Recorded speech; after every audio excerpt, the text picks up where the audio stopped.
I always thought that I would have my language by now. And that's one of the reasons why I didn't have children yet, because I always wanted them to be fluent speakers. And I wanted them to be born in a world where they wouldn't get bullied in school or teased for being Native. I thought that by this time in my life, I would live in a different world, so I could bring my kids into a different world. When I think about children, I think about my grandmother as she was taken to residential school. You know, how we lost our language, our culture, our history, our stories. And it just makes me so sad. It blows my mind that there are so many Indigenous children in care today, more than there was during the residential schools. But you know, there are so many people in our communities working every day to try and shift that paradigm. And luckily for us, we're gonna meet some of those people today. Let's do this! Ah!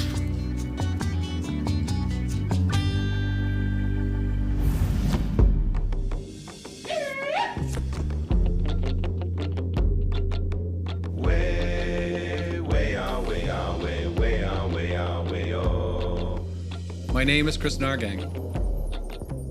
I am an archaeologist and artist. My grandmother was a residential school survivor who hid her true identity from our family. I am on this journey to find my truth, reconcile the past, and continue the legacy that was stolen from her.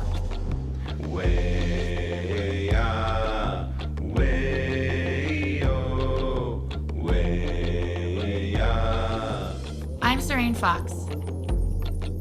I'm Anishinaabe from Batchewana First Nation, and I belong to the Three Fires Midewin Medicine Society. The movement of Indigenous Knowledge revitalization is thriving across Turtle Island, and I want to introduce Kris and all of you to the revolutionary work being done by those who have dedicated their lives to shifting colonial narratives by harnessing Indigenous knowledge.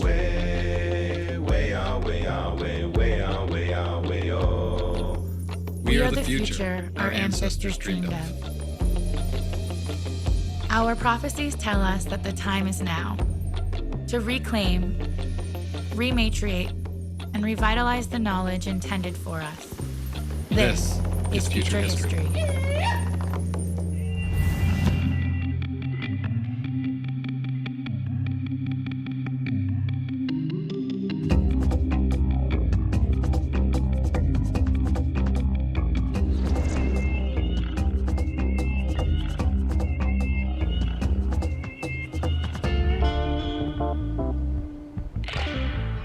So this is Duncan Campbell Scott, 1862-1947. This is the man that was the architect of the residential school system. Scott oversaw the assimilationist Indian residential school system, stating his goal was to get rid of the Indian problem. In its 2015 report, Canada's Truth and Reconciliation Commission said that the Indian residential school system amounted to cultural genocide. I've never seen cultural genocide. I've never seen cultural genocide before. Part of me wants to be really inspired just to see like small changes like this, but to be honest, I'm not there yet. I still feel really angry and also really, really sad. Yeah, really tumultuous inside. Perhaps these kinds of things are not for us, but they're for non-Indigenous people. Maybe this one line, this one little bit of truth can actually make a difference in their lives.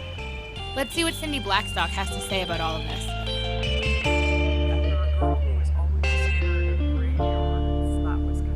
My name is Cindy Blackstock. I'm a member of the Gitxsan Nation.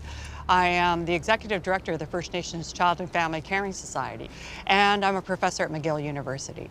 And what do? Well, some people call me an activist, but really what I do is I try to ensure that First Nations kids have a fair chance to grow up safely in their families, get a good education, be healthy and proud of who they are. Canada has learned from the Sixties Scoop. It has learned from residential schools. What it's learned is to be more efficient at the removal of First Nations children than they have in the past. And when you look at the statistics, that's true. The one document that took my breath away in the tribunal thought about it in the way that children think about it, which is how many sleeps till I see my mom. And when you count up the number of sleeps that First Nations kids have spent away from their families between 1989 and 2012, it's 66 million nights. That's the price of us not putting a period at the end of the harm that's happening right now. They start to think, like all children, when something is wrong around them, that it's about them, that they're the problem, they don't understand it's because they're being given a lot less opportunity. First Nations children actually get less funding across every single service, and they've had the ongoing hardship of the multi-generational impacts of residential school and the Sixties Scoop. So to make up for that shortcoming, it's not enough to give them dollar for dollar with other kids who have not had those hardships experience. You have to give them a little bit more to make sure that they can catch up on the outcomes in the same way that other kids do. I think if we give that generation of kids that chance, and we educate non-Indigenous kids, then we finally can raise a generation of First Nations, Métis, and Inuit kids in this country that never have to recover from their childhoods, and a generation of non-Aboriginal kids who never have to say their story.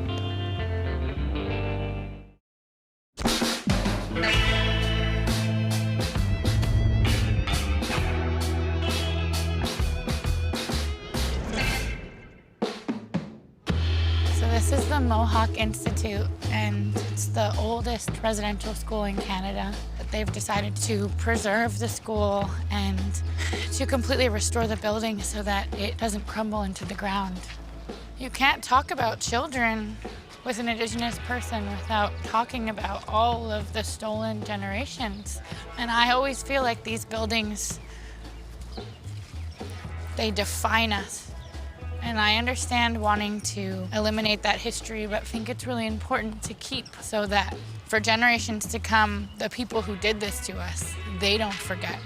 Imagine how strong those people are and those survivors are to actually continue to have this here as a constant reminder of the abuse, of the terror, of the tears, of the isolation, of the removal of their culture, and to actually take the time to restore it, to preserve that, is so brave.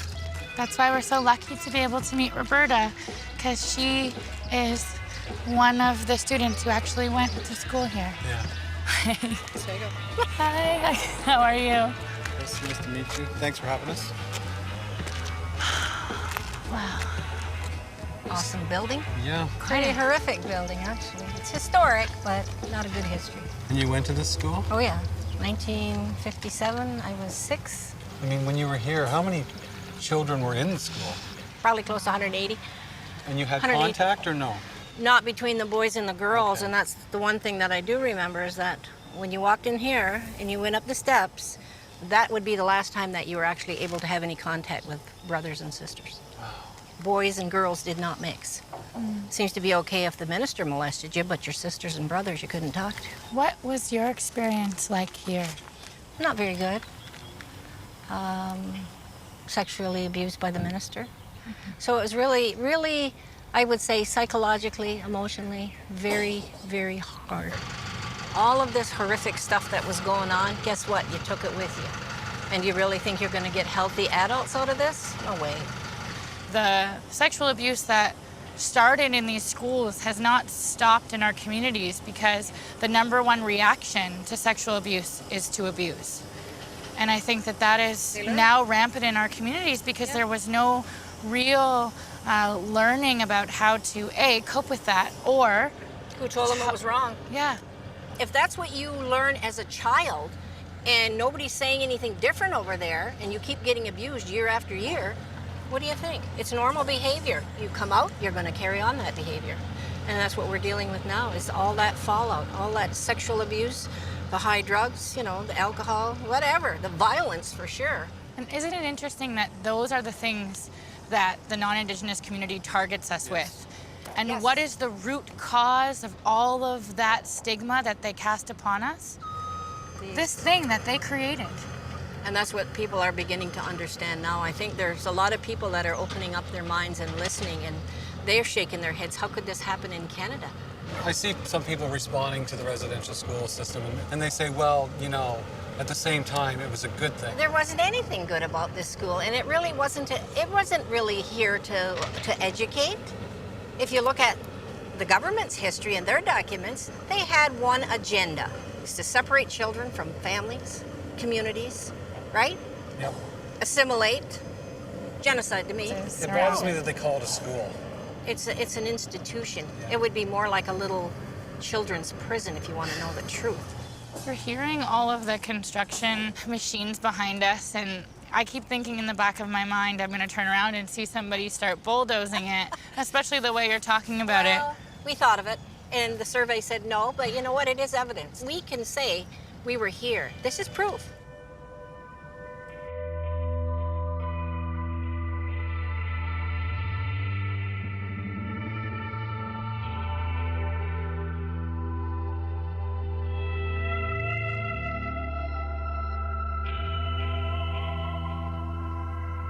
In this room, you'll see items that were found behind the wall when we did the initial restoration of the building. What you see here has never been shown before. We're just in the process of cataloging it.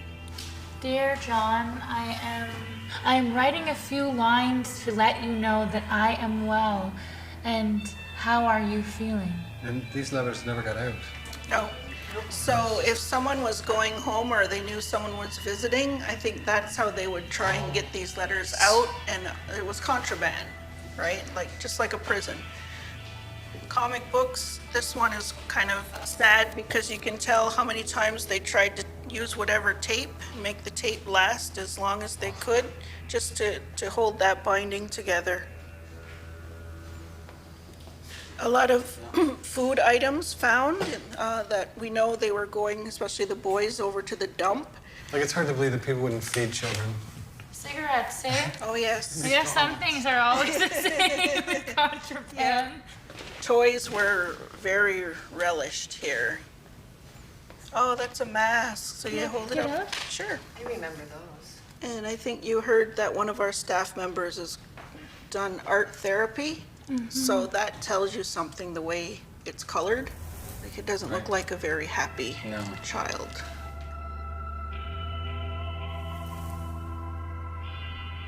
So while we were outside, I noticed that we have these bricks.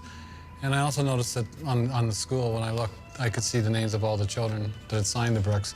So is this to help your campaign to raise money for the renovations at the school? Absolutely. You can leave $1 or as much as you want and sign your name. It was geared towards high school and school-age children, just so that they can feel a part of this, because this is an ongoing history involving everyone. Thanks for coming. Really appreciate it.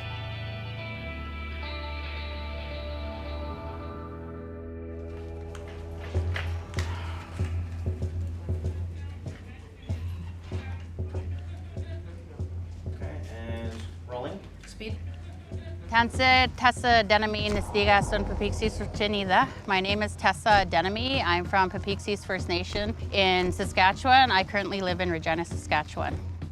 Becoming a parent myself to my own children and learning how to be a parent was challenging because I was raised by parents who had gone to residential school. It wasn't until my adult life where my mother and I actually had a sit-down conversation to kind of hash out some of these hurts that I've had throughout my life. There was a lot of disconnect there. Biggest thing was probably showing love and affection. That was one of the biggest things in our family that was not shown. Never hearing those words, I love you, never getting hugs, you know, not any affection shown. And so I thought, well, my dad must not love me if he can't show affection to me. My dad now, being a grandfather, is very affectionate towards my children, you know, is able to hug them and kiss them and love them. Still something to this day he's unable to do with me as his own child.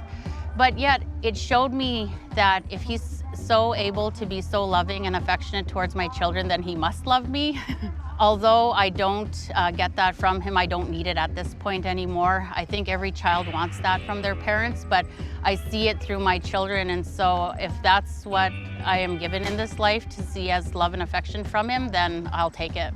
I really feel that dealing with this multi-generational trauma starts now, like it is starting now. We are being able to break down those barriers. I'm finding that I'm breaking down the barriers with my own children, and then seeing that my children are so open, they're so accepting, they're so loving, they care about people, they're socially aware of issues. That's where it starts, seeing them talk to their school friends who are non-Indigenous and having these open conversations, and their friends being able to listen and participate in that is a great start to moving forward and breaking that cycle.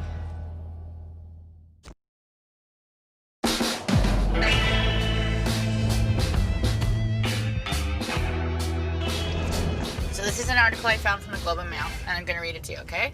Please. The Sixties Scoop was a federally sanctioned program under which thousands of Native children were removed from their homes and placed in the care of mostly non-Aboriginal families. The incalculable damage the policy inflicted on its victims is being recognized with the help of court rulings, such as the one in Ontario that found the federal government had wronged thousands of Aboriginal citizens who were ripped from their families under the relocation measure. This is amazing to me. I know about the residential schools, and what you've just read explains another whole time period of taking of children. It's been hidden as an adoption program.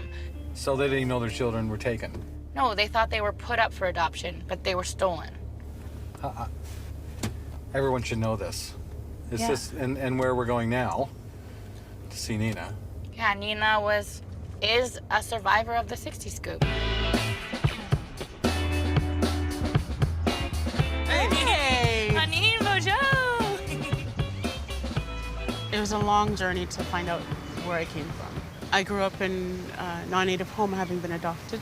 I had all along thought that I was given up, but what I found out later on was that I was stolen. My mom had brought me to the hospital when I was about 9 months old, and I had an ear infection. So my parents thought that they were just signing admission papers, right? I went into the hospital, and then they were saying, just come back next day, and I was gone. Just like that? Yeah, my mom went to the hospital every day for weeks on end. And she would yell and scream at the doors and say, "Oh, I want my baby back." So sad for her. But I was also happy for myself that she didn't give me up on purpose. No, yeah. What a thought to live that somebody just gave you away. Yeah. But they stole you. Yeah. My mother wanted me, and that she tried to fight for me. That hole in my heart just got smaller a little bit. So I grew up in this loving home. I started cello lessons when I was 3. I had Hebrew lessons when I was 6. But no one was teaching me my prayers. When my parents had me, I don't think they ever dreamed that I would have been stolen. They had traditions and ceremonies that they were supposed to give to me.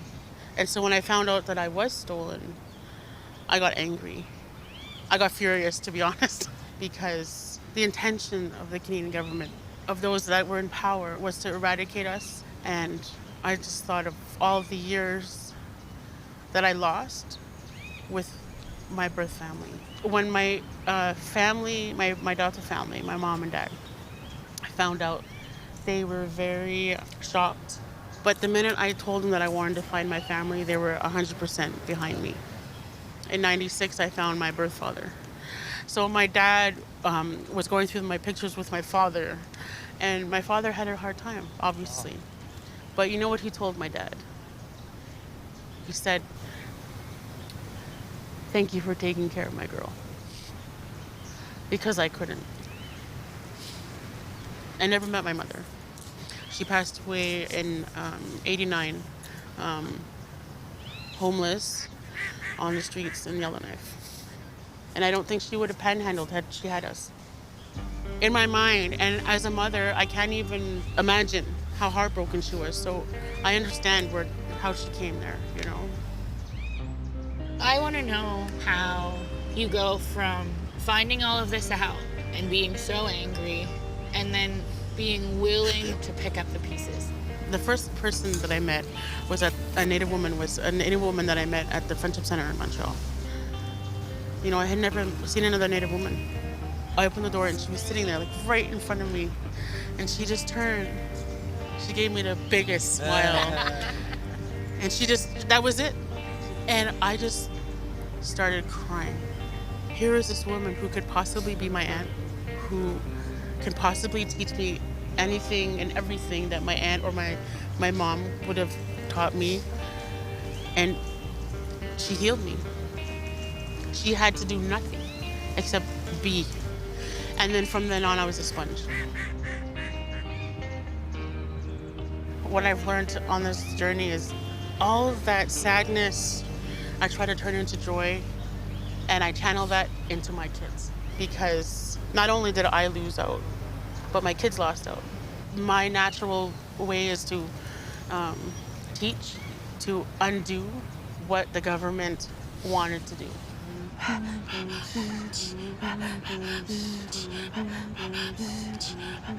So every time that my kids learn, that's ensuring that that legacy that should have been mine is theirs.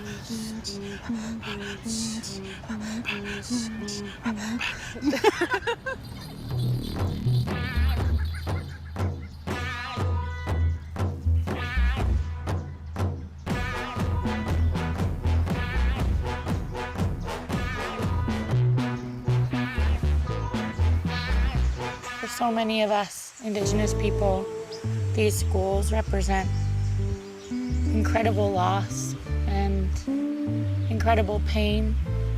They also represent a time when the children of the survivors would stand up and they would remember the stories of all of those kids. So I try to think of this moment in our history as an opportunity to move forward. I want to say Chimigwich to all of the ancestors who are here with us and all of those still affected by residential schools today. For all the children, for my Auntie Mary, For my grandmother and all my aunts. Miigwech Nikonagana Nikonis.